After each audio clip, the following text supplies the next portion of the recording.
আসসালামু আলাইকুম প্রিয় খামারি ভাই ও বন্ধুরা, আপনারা যে যেখান থেকে দেশ কিংবা প্রবাস থেকে কাছে কিংবা দূরে আপনারা যেখান থেকে আমার এই ভিডিওটি দেখতে পারতেছেন, আমি সবাইকে জানাই জাকির কৃষি খামারের পক্ষ থেকে আন্তরিক শুভেচ্ছা এবং অভিনন্দন। এই যে আমার সামনে যে ঘাসটা দেখতে পারতেছেন, এই ঘাসটার নাম হচ্ছে ইন্দোনেশিয়ান স্মার্ট নেপিয়ার ঘাস, গরু ছাগলের প্রিয় ঘাস। এই ঘাসটি একবার রোপণ করলে কমপক্ষে 5 থেকে 6 বছর পর্যন্ত আপনি অনায়াসে গরু ছাগলকে এই ঘাসটি খাওয়াতে পারবেন। পাতাযুক্ত রসালো স্বাদযুক্ত ঘাস। এই ইন্দোনেশিয়ান স্মার্ট নেপিয়ার ঘাস বর্তমান বাজারে বাংলাদেশের সেরা ঘাস। ইন্দোনেশিয়ান স্মার্ট নেপিয়ার ঘাসে পাতা অনেক বেশি হয়ে থাকে। এই যে দেখতে পারতেছেন শুধু পাতা আর পাতা। এই ঘাসটি খুবই ভালো। এই ঘাসটি যদি আপনি গরু ছাগলকে খাওয়াতে পারেন তাহলে খুব সহজে আপনার খামারে আপনি সফলতা অর্জন করতে পারবেন।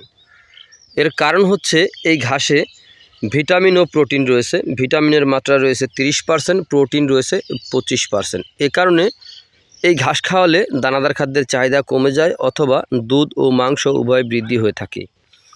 তো ইন্দোনেশিয়ান স্মার্ট নেপিয়ার ঘাসের কাটিং যদি আপনি কাটিংয়ের জন্য যদি ঘাস কাটেন অথবা একবার শুধু ঘাসটা রোপণ করার পরে যদি ঘাসটা কাটেন, একবার কাটার পরে দেখেন কি পরিমাণে চারা বের হচ্ছে।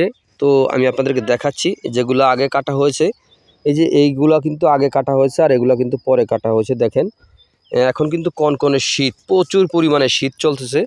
তো দেখেন তার ভিতরে কিভাবে এই যে এখন কিন্তু বের হচ্ছে কেবল, তো দেখতে পাচ্ছেন বের হচ্ছে। আর যেগুলা আগে কাটা হয়েছে তো সেগুলা দেখেন কি পরিমাণে বের হয়েছে। এই দেখতে পারতেছেন প্রচুর পরিমাণে এই ঘাসগুলি কিন্তু বের হয়েছে, দেখতে পারতেছেন।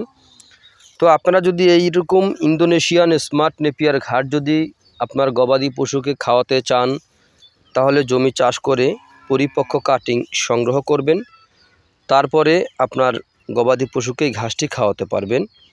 তো যেখান থেকে আপনারা ঘাসের বীজ সংগ্রহ করেন না কেন, এই কাটিং সংগ্রহ করেন না কেন, অবশ্যই ভালো মানের কাটিং আপনারা সংগ্রহ করবেন, তাহলে খুব সহজেই আপনাদের গবাদি পশুকে এরকম ঘাসটি খাওয়াতে পারবেন। তো আপনারা যে যেখান থেকে আমার এই ভিডিওটি দেখতে পারতেছেন, যদি আপনাদের কাছে আমার এই ভিডিওটি ভালো লেগে থাকে তাহলে আমার চ্যানেলটিকে সাবস্ক্রাইব করবেন, বেশি বেশি করে শেয়ার করবেন। তো সকলে ভালো থাকবেন, সুস্থ থাকবেন। আল্লাহ হাফেজ।